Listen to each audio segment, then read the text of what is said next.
Yahweh Isis, I'm counselor of the people. So when I'm speaking in Hebrew, I want to make it clear to you that our trials and tribulations was beyond massive. Now your pastors want to teach us to be worship the cross of the Virgin Mary. The book of Jeremiah, chapter 2, verse 26 and 27. As the thief is ashamed when he is found, so is the house of Israel ashamed. They are kings, their princes, their priests and their prophets, saying to a stock, Thou art my father, and to a stone, Thou hast brought me forth. For they have turned their back unto me, and not their face. But in the time of their trouble, they will say, Arise, arise, and save us. After thee in their generation for everlasting covenant, to be a God unto thee and to thy seed after thee. And I will give unto thee and to thy seed after thee, in a land wherein thou art a stranger, all the land of Canaan, for an everlasting possession, and I will be their God. So now part of this covenant, right? And I'm going to just speed up ahead of time and tell you what the covenant is that the word of God was going to come through him, all right? And that the land of Canaan, which is called Israel today, was going to be to his seed forever. Now that covenant was passed down from him to Isaac, and from Isaac to Jacob to the Israelites. All right, so the land of Israel belonged to the true descendants of Israel. Which you're going to find out today, many of the wars that's happening in this world today is other nations like Esau and Ishmael who want to lay hold of that covenant for themselves. Yeah. They want to portray themselves as God. So instead of you looking at Yahweh Shai as the Messiah and the Son of God, they want you to look at the Prophet Muhammad as the Messiah. You understand? Or Caesar Borgia as the Messiah. This is their way of knocking us out of the box and trying to claim this covenant for themselves. That's what all of these wars in the world is about. World War III, all of that stuff is really about this covenant. Says it right here. Read on. And God said unto Abraham, Thou shalt keep my covenant, therefore, thou and thy seed after thee in their generations. This is my covenant, which ye shall keep between me and ye. Read verse 12. And he that is 8 days old shall be circumcised among you. So now the agreement are pretty much what symbolized this covenant was circumcision. So the Lord said, listen, on the 8th day, any male child that's born from your people on the 8th day, they're supposed to be circumcised. Every man child in your generations, he that is born in the house or bought with money of any stranger which is not of thy seed. Meaning even if it's another nation that's amongst us, all right, and they're servants to us, read on. They got to be circumcised as well. Read on. He that is born in thy house and he that is bought with thy money must need be circumcised. Right. Read verse 15. And God said unto Abraham, As for Sarah thy wife, thou shalt not call her name Sarah, but Sarah shall her name be. And I will bless her and give thee a son also of her. Right, so now he's prophesizing that he's going to have another son named Isaac, pretty much. Right, read on. I will bless her and she shall be a mother of nations. Kings of people shall be of her. Now that's talking about the Israelites. All right, she's the mother of Israel. Read on. Then Abraham fell upon his face and laughed and said in his heart, Shall a child be born to him that is 100 years old? And shall Sarah that is 90 years old bear? And Abraham said unto God, Oh, that Ishmael might live before thee. So Abraham think this is impossible. I'm an old man. I already got a son. His name is Ishmael. What about him? And watch what the Lord say. Read on. And God said to Sarah thy wife, shall bear thee a son indeed, and thou shalt call his name Isaac. And Isaac means laughter, all right? Because he laughed because he didn't believe this prophecy. All right? Read on. And I will establish my covenant with him for an everlasting covenant, and with his seed after him. So he said the covenant was going to be given to Isaac, meaning his descendants was going to have the covenant, not Ishmael. Read on. And as for Ishmael, I have heard thee. Behold, I have blessed him, and will make him fruitful, and will multiply him exceedingly. 12 princes shall he beget, and I will make him a great nation. But my covenant will I establish with Isaac, which Sarah shall bear unto thee at this set time in the next year. Right. So now God said, listen, I'm going to bless Ishmael, but not the same way I'm going to bless Isaac. And Ishmael is blessed. When you think about the kingdoms today, the European nation ruled the whole world except for the area where the Ishmaelites are ruling. All right? I just had a friend of mine who she went on vacation in Dubai. And she showed pictures on Facebook, and I was like, yo, it's beautiful over there. They got their own land. They got they're the largest producers of oil. All right? Well, besides, they're like one or the second largest producers of oil in this world. You understand? So they have their own kingdom. Everything that we're looking for as the Israelites, they already got in this world now. They don't got to wait for the world to come. You understand? So Ishmael has been blessed. And it said that princes was going to come from him. He had 12 princes. Now, it turns out that the so-called Prophet Muhammad also claimed to be descendant of one of those princes, which that family was in charge of a certain item. So now we're going to read some history now from Babylon to Timbuktu, and we're going to read about the origins of Islam. From Babylon to Timbuktu, page 44. With the defeat of Jewish and Christian power in Arabia, the stage was now set for the rise of a new power on the world scene. This new power was Arabia. The Arabian Empire, with its new religion, Islam, established the substructure of its culture on the ruins of the Roman Empire in the Middle East, Africa, and parts of Europe. Europe remained dormant and inactive for 1,000 years through the Dark Ages. All right, that's a whole nother class. While the Muslim Empire mastered the civilized, progressive world. Let us return now to survey the rise of the Muslim religion and the Empire of Arabia. When Muhammad was born, many Arabs were still worshiping the sun, stars, spirits, and idols. The Arabs possessed 360 idols, one for each day of the year. Muhammad was born 570 AD, 4 years after the death of Emperor Justin. He was descended from the tribe of Quraysh and the family of Hashim.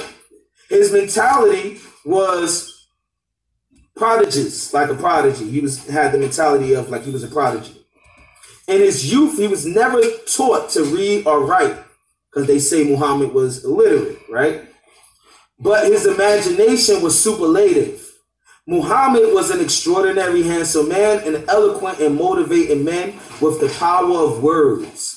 In the early years of Muhammad's life, he passed his time as a shepherd boy.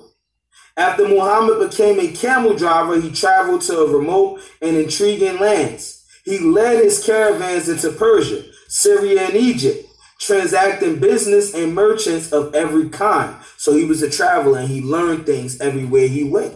All right. On his business trips, he met Jews, Christians, and members of other sects. He interrogated them concerning the tenets of their religions. He frequented an environment of the Jews and their rabbis, mostly because they were merchants and an omnipresent ethnic group. So he dealt with Jews a lot because everywhere he went, it turns out Jews tended to be there. So because everywhere he went, Jews was there, he always inquired and asked us, well, what is this about your religion? And why y'all believe this? And why y'all only believe in one God and not a whole bunch of guys like us, all right? And we used to teach him. So a lot of his religion come from us. Muhammad learned and extracted much from the Jewish religion and compounded it with his new religion, Islam.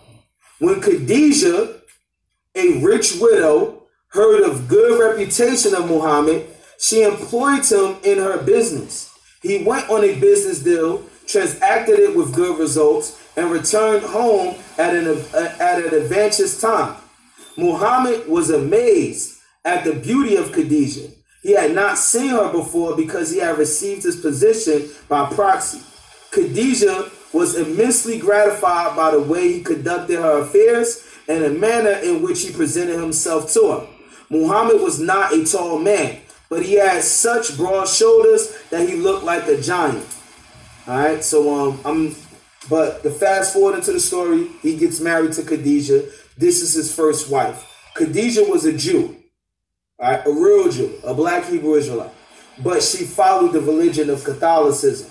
Muhammad spent many days in the hills outside of Mecca. He was immersed deeply in the deplorable conditions of his people, and he wanted to lead them away from moral, I can't pronounce that word, and idolatry. It seemed to him that the angel Gabriel appeared to him. This is what he said. He said that the way he received the Quran is that the angel Gabriel came to him, and this was supposed to be a miracle because he was illiterate. So the angel put the spirit on him to be able to write the Quran. Galatians chapter 1, verse, I think it's 6. It might be verse 8. I marvel that ye are so soon removed. Read verse 8. Verse 8. But though we or an angel. So now Paul is saying, listen, if me, even me, or one of these apostles that Jesus taught himself, or even an angel, Muhammad said he saw what? An angel, Gabriel, right? Yeah. So he said, even me or an angel, read on. Or an angel from heaven. Preach another gospel. Preach a what? Another gospel. Another gospel. Something different than what Jesus Christ already preached. Mm-hmm. Right? Read on. Unto you, then that which we have preached unto you, let him be accursed. Let him be what? Accursed. So now, that shows you that Muhammad didn't see the angel Gabriel. He saw a dang going demon. That's what he really saw. That's deep, yo. I never. It's crazy. That's what he really saw. Right? I am in the right place. I'm in the right place. I feel totally secure right now. Now, page 48. Dang. Hold on. Yeah, you can write it down. I'm going to read this while you're writing that down. The Prophet Muhammad adopted many principles and laws from the Jewish religion. First of all, the basic idea of monotheism, meaning the idea of one God, because they believed in a God for each day of the year. Mm-hmm. All right, so when he went back to his people, he got them to believe in only one God, right? Which is the belief in one God. The Jewish confession of the unity of God is Shema Yisrael Adonai Eloheinu Adonai Echad, or in the Lashon HaKodesh Shema Yasha'Allah Yahweh Allahayanawa Echad, which means, hear, O Israel, the Lord our God, the Lord is one. The Muhammadian slogan is as follows: La Aliyah Allah. I don't even like saying it. La Aliyah Allah Muhammad Rasul Allah.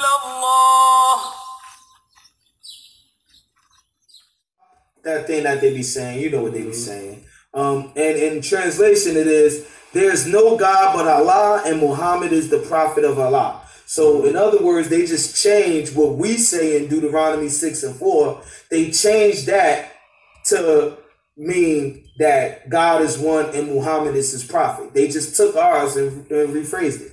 And they say, this is what Muslims say. They say Jesus is just the prophet, and that he's more important than any other prophet, but Muhammad is the last prophet. Yeah, that's what they say. And he gave the last revelation.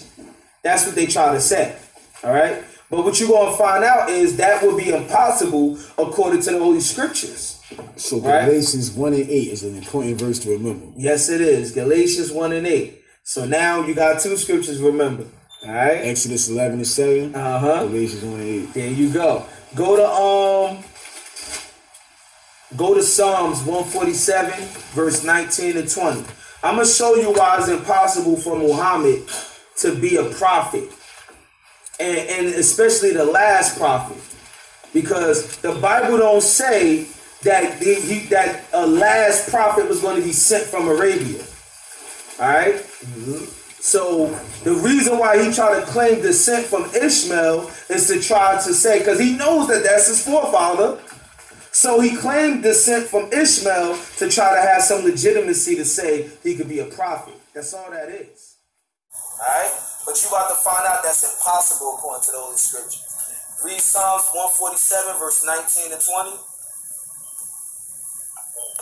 He showeth his word unto Jacob. So Jacob is the father of Israel. He's the grandson of Abraham. Read on. His statutes and his judgments unto Israel. So Israelites are the only ones who had the law, statutes, and commandments. All right? Just like it was said, Isaac was going to have the covenant, not Ishmael. All right? Ishmael was blessed, but not with the covenant. The law, statutes, and commandments was given to Isaac. That was the Israelites. Read on. He have not dealt so with any nation. He have not what? Dealt so with any nation. So there's no other nation that the Lord is dealing with in regards to his covenant. So how can an Arab outside of the Israelites come out and say that now God revealed to them the last revelation? That's impossible. That's impossible. Trust and believe that. And we just read it. Read on. He have not dealt so with any nation, and as for his judgments, they have not known them. Praise ye the Lord. Hallelujah. Go to Romans chapter 3, verse 3. What advantage then have the Jew? So now what does it mean to be a Jew? Why is it important that you know if you're an Israelite or not? Right? Read on. Or what profit is there of circumcision? So what do you get from following the commandments that the Jews follow? Read on. Much every way, chiefly because that unto them were committed the oracles of God. So it said it matters much in every way because the oracles of God, meaning the Bible, the writings, were committed to the Israelites, not to the Arabs, not to the Christians, to the Israelites. You understand? This was the reason, like, for example, we always say the Israelites is God's chosen people, right? Yeah. You ever ask an Israelite, why are we God's chosen people? We're God's chosen people because God made us the priests of the whole world. When every nation want to know what is God plan and what God want to do, they have to come to us. That's why in the last days, when you go out to New York in Times Square, you don't see Muslims out there and everybody's going to find out what the Quran say. You see Israelites out there. And everybody's going to Israel to find out what the Bible said. Because we are the priests of the whole world. That's why we're chosen. You understand? We are committed to have the oracles of God. So it's impossible for Muhammad to be the last prophet. Now let's go into that. Why he can't be the last prophet? Go to the book of Joel. Joel chapter 2 verse 28. And it shall come to pass afterward that I will pour out my spirit upon all flesh.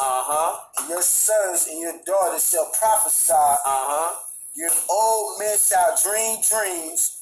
Your young men shall see visions. So stop right there. The Lord said that he going to make it while sons and daughters begin to prophesy. So how can he be the last prophet if the Lord promised that in the last days our sons and daughters were going to be prophesying? So now that's a contradiction. That's not, he's not saying what the Bible's saying. So one, he's not an Israelite, so he can't be a prophet of the Bible. And two, he can't be the last prophet when the Bible says that in the last days, our sons and daughters are going to be prophesying. You understand? Right. Now he said the Quran is what? The last revelation, right? Let's go to the book of Revelations and find out what the last revelation is. Alright? We know dang on last revelation. And not one prophecy is in the Quran. Next time somebody say the Quran is the last revelation, which revelation means to reveal, ask them to reveal a prophecy from the Quran. And Quran just pretty much means to replicate, right? Or something like that. To recite. Right. Go to Revelation chapter 22, verse 18. For I testify unto every man that heareth the words of the prophecy. Of the what? Of the prophecy. Of the what? Of the prophecy. Of this book. Of what? This book. Not the Quran. Of this book. Read on. If any man shall add unto these things. If you try to add books like the Quran, read on. God shall add unto him the plagues that are written in this book. So what does that mean? Muhammad is a cursed man. That's what that means. So, we're going to finish reading a little bit more about Mr. Muhammad. It says on page 49, Muhammad tried to construct his religion as closely as he could after the Jewish religion. He favored the Jews by accepting many of their laws and traditions, like not eating pork. He got that from us. But the Quran still tells you can eat lobster and shrimp, though. Oh, and if you're on starvation, you could eat pork, too. Yeah. He favored the Jews by accepting many of their laws and traditions. When the Jews refused to be converted, he commanded his followers to stop turning to the holy city of Jerusalem in prayer. Because remember, in Hanukkah, we read about the dedication of the first temple with Solomon. And the Lord said for everybody to pray towards Jerusalem, to pray towards the holy city and the temple, or where the temple once was. But now Muhammad said, you know what? Forget these Jews. They don't want to accept my religion. So we ain't going to pray towards Jerusalem no more, right? He changed he commanded his followers to stop praying towards the holy city of Jerusalem in prayer, but rather to turn to the city of Mecca, meaning his home city. Check that out. He changed the Jewish Yom Kippur, the Day of Atonement, or fast day, which he had accepted for the month of Ramadan. So he wanted to outdo everything that the Bible had. He wanted to outdo it. That's why we notice, what's the title of this book? The Glorious Quran. So it couldn't just be the Quran. It had to be called the Glorious Quran. He wanted to outdo the Bible. You understand? So they say, you know what? It's not enough to fast one day out of the year. Like what the Bible say, we're going to pick a whole month. Yep. Muhammad changed the Jewish Sabbath from Saturday to Friday. So look, the same way the Christians changed it from Saturday to Sunday, he changed it from Saturday to Friday. All right? That's the day that the Muslims worship. They'll dress in white. Yep. Like Christianity, also, Muhammad included in his Bible, which is the Quran, accusations concerning the Jews. Nevertheless, the Quran glorifies many biblical personalities. So now, let's get into what the Quran said. Let's read excerpts from the Quran and how you see the admiration that he had for our people, and then he turned around and say, but you know what? Because they don't want to believe the Quran, kill them. Say, O children of Israel, remember my favors which I grant to you, in that I favor you above the worlds. Wait. It said what? Above the worlds. I favor you above the worlds. So even in the Quran, God says he favored the children of Israel above everybody. That's the Surah 2 and 47. The other one was the Surah 2 and 40. That's in and that's in their book. Yeah, that's in the Quran. And they still don't. That's over here, guys. But you're gonna find out that throughout the Quran, that admiration began to change into hate. Yeah, and then he starts calling us infidels. And if you see a Jew over there, kill him. And all of that other stuff. Watch. And when we took a covenant from the children of Israel, worship none but God.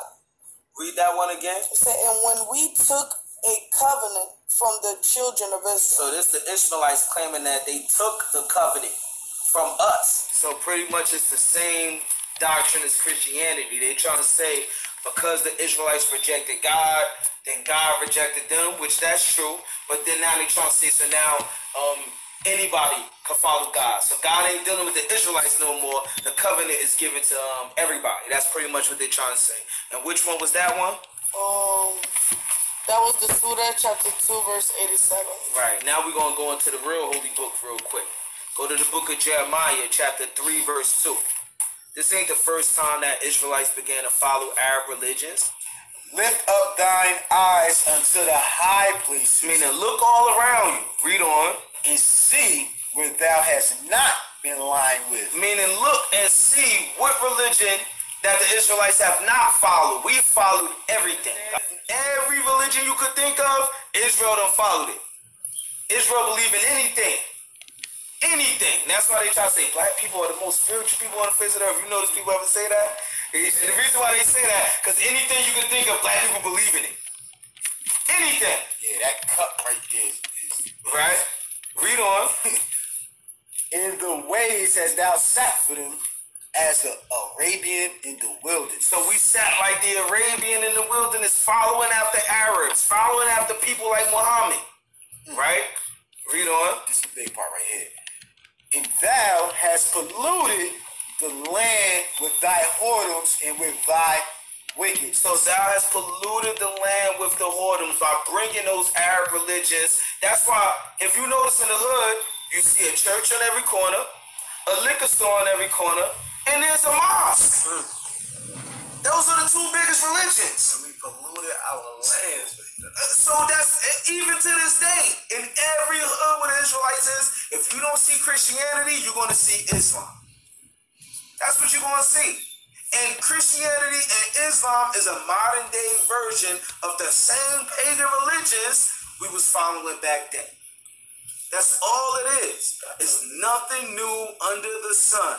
That is facts. Alright, this says right here, and when it is said to them, believe in the Quran, which God, or who they say is God, has revealed, they say, we believe only in what was revealed to us before. This is what the real Jews are saying. And they disbelieve in that which comes after, while the Quran is truth. I don't even like reading this junk. Confirming the revealed scriptures with them, say, why then were you killing the prophets of God before if you were truly believers? So now, even the other nations know that we was killing our own prophets. So, and they use that against us. Don't the Christians use that against us? Oh, God ain't dealing with the Israelites because they rejected you. They rejected God. You understand? And now the Muslims are doing the same thing that the Christians do. See, the Israelites, they rejected God's prophets. So now they reject us like they were rejecting God's prophets. It's all falsehood. You understand? It's true, yeah, we rejected God. That's why we under the curses. You understand? But we reject God more when we accept they dang on pagan ways. And it also said in the Bible that Israel will have an everlasting covenant. Yes, an everlasting covenant. Go to that. Go to Isaiah chapter 45, verse 17. To show that the covenant is never going to leave the Israelites. But Israel shall be saved in the Lord with an everlasting salvation. So it says Israel going to be saved with an everlasting salvation. Read on. Ye shall not be ashamed nor confounded, world without end. It said we shall not be ashamed nor confounded, world without end. Without end. Alright, meaning God is dealing with us forever. Now I'm gonna read some more history from Babylon and Timbuktu, page 88. Between the 2nd and the 3rd centuries, The black Jews of Arabia continue migrating across the Red Sea to Ethiopia. This is the ones you call Phoenician Jews today. All right, the Ethiopian Jews were being persecuted in Arabia. So they fled into Ethiopia, which all you got to do is just cross the Red Sea and you're right there in Ethiopia. You understand? So they fled into Ethiopia and now to this day being persecuted by the Ethiopian government. And I got a whole class about that as well. The largest exodus of the Jews occurred during the persecution by Arabs led by Muhammad. So this was right when Muhammad was still alive. He was killing Jews. He has said on his dying bed that he wanted Islam to be supreme throughout all of Arabia. So now they was killing Jews. Now, in case people think that this man is lying, this is an encyclopedia that got nothing to do with the Bible. All right? Nothing to do with the Bible, just a plain old regular encyclopedia. When you look up the name Arabs, or you look up Arabs, right?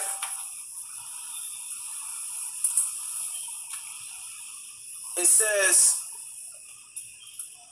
Arab communities are also found in Madagascar along the East African coast. So on the east coast of Africa, you have Arabs ruling like Libya and Liberia. Not Liberia, but like Libya and all of that. Arabs of Sudan. You know, Arabs, they rule those parts of Africa. That's why a lot of Africans are Muslim, because Arabs conquered Africa, right? The term does not usually include Arabic-speaking Jews. So you got Jews in Africa that speak Arabic. So here it is. When people try to say, oh, there's no Jews in Africa, the encyclopedia telling you there's Jews in Africa. Arabic, all right? African Jews that speak Arabic. Found chiefly in North Africa and formerly in Yemen and Iraq. Kurds, Berbers, Coptics, and Druze. But it does include Arabic-speaking Christians, chiefly found in Syria.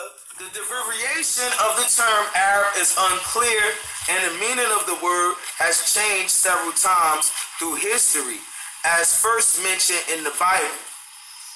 The Arabs became rulers of many different peoples, and gradually a great Arab civilization was built up, although many of its cultural leaders were not ethnically Arabs. Some were not even Muslims, but Christians and Jews. The civilization reflected Arab values, tastes, and traditions. Learning flourished in the Islamic lands. In Europe, they were particularly important in Sicily, which they held from the 9th century. They ruled over there for a time period. To the late 11th century, and civilizations of the Moors in Spain were part of great Arab patterns. When you talk about the Moors, generally speaking, they're going to call the Moors Arabs, but you had black Africans and black Jews who were called Moors. The word Moor only means black. All right, so just because somebody a Moor don't mean that they were Arab or a Muslim. It just mean that they was black. You could have been any black nation. You could have been a Jew. You could have been an African. You could have been a dang on Arab. All right, but I'm gonna show you something about that persecution real quick. I need to go to Piz. I can kill us. All right, check this out. When you look up Morocco in this same encyclopedia, right? It says the Arab conquest, which first swept over Morocco in 683, brought with it Islam. Christianity was all but extirpated, meaning Christianity was there first or before Islam, but when Islam came, Christianity died out. So when people try to say, yo, the Bible was given to us in slavery, that's a lie. You had people in Africa, in Morocco, the west coast of Africa, who considered themselves Christians, but the Jewish colonies, by and large, retained their religion. All right, so there were Jews in the west coast of Africa, but they were taken over by Arabs when Arabs began to conquer in Africa. Islam. I'm gonna go back into From Babylon to Timbuktu, page 93. Get down and lay down. To the right end of the Arabs and the oral traditions of the country, he can now add the archaeological evidence furnished by the ruins of the ancient Jewish cities in the Sahara and the Sudan. So in Africa, we had Israelite civilizations. All right, they found the ruins of those civilizations and said, "Yo, there was Jews living here at one point." All right, and the documentary evidence of Hebrew inscriptions, like those of Tuat, which date from the 13th and 14th centuries. It is now an established fact that Ghana was a black Hebrew state. Up to this time, all the kings of Ghana professed the Hebrew religion. However, in this year, a radical transformation occurred. Zar Kaza accepted Islam. So now you had some of our Israelite kings in Africa convert to Islam. And it's about to tell you why, because it was for business, right? Davidson, quoting the Tariq el-Feticha, says that the king of Songhai, which is in Ghana, was persuaded to convert to Islam by the merchants of the city of Gao, who already had become wealthy and economically powerful. So what ended up happening is we had our civilizations in Africa, and then when Muslims started coming and they was building up their civilizations, they started competing with us economically. So now when the competition was getting too thick, you had some Israelite kings that was like, well, you know what? I'm going to just become Muslims so we could keep the money. So it was a business move, and they started converting.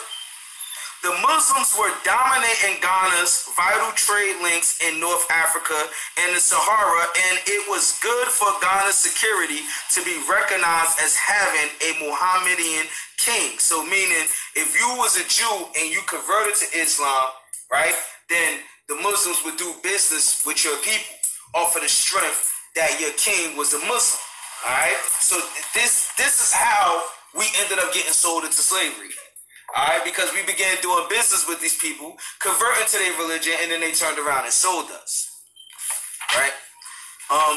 Davidson says these are tactical conversions. These kings are Muslims only in name, so they called themselves Muslim, but they wasn't necessarily following Muslim belief. They were still following somewhat the Israelite customs. In spite of the fact that the kings of Ghana professed Islam, many of the inhabitants remained Jews. All right, these invaders were called by the year 1076 AD. Abu Bakr, the leader of the Almoravids, captured the capital of Ghana. However, the Islamic Jewish king was allowed to maintain his throne. All right, so they conquered parts of Ghana and made us puppets. It was like, yo, we'll let you still be king, but you working for us now. Similar to what we gonna do when we take the kingdom, right? At this time, Gao, the capital of Ghana, was separated into two cities. The first one was the residence of the king. This city contained a fortress which was surrounded by a wall. The second city contained 12 mosques in which the Mohammedan merchants could settle or wait until they transacted their business. This description given by Becker leaves us with the impression that the city of the king's residency was probably inhabited mainly by Jews, because there was a great distinction between the king's residence and the residence of Mohammedans. So now you can see the cultural difference over there in Ghana, where you had one part where it was like all Jews, and then another part converted Jews into Islam, right? In the city of Gaho, the Islamic religion was influential. Only a Muslim could be king. All right, so that's what they started doing. Page 98. The Empire of Mali. So all of this is in Africa. These are different places that we were in Africa. And go to Deuteronomy 28, because I'm gonna read something about that, and that's gonna be last scripture. The Mandingo traders of Mali traded with the Muslims in those days, to some extent, today. Commerce and religion have operated together. The Mandingo merchants recognized the advantages of the rapidly growing, powerful, influential culture and religion of the Muslims in the north. So in other words, our people began converting to Islam in places like Mali and Timbuktu and other places in Ghana off of just the simple fact of doing business. All right, and we had Hebrew kings in Africa. Now, what ended up happening?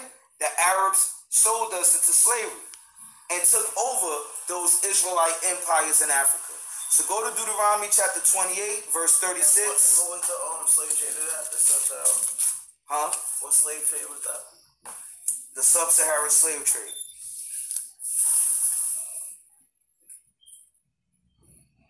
Deuteronomy 28, verse 36. And my brother, read that for me. The Lord shall bring thee and thy king. So even the kings that we had set up, like the kings in Mali and in different parts of Ghana that we reading about now, that converted to Islam, right? Read on. And the Lord shall bring thee and thy king, which thou shalt set over thee, unto a nation which neither thou nor thy fathers have known, and there shalt thou serve other gods, wood and stone, wood and stone, wood and stone. So that's the reason why 10% of the population that was brought into slavery were Muslims. Because our people set kings over us that decided, I'm going to convert to Islam. And God said, oh yeah, well now I'm going to send you into slavery. You understand? That's what, verse 36. That's what the Most High did to us. All right?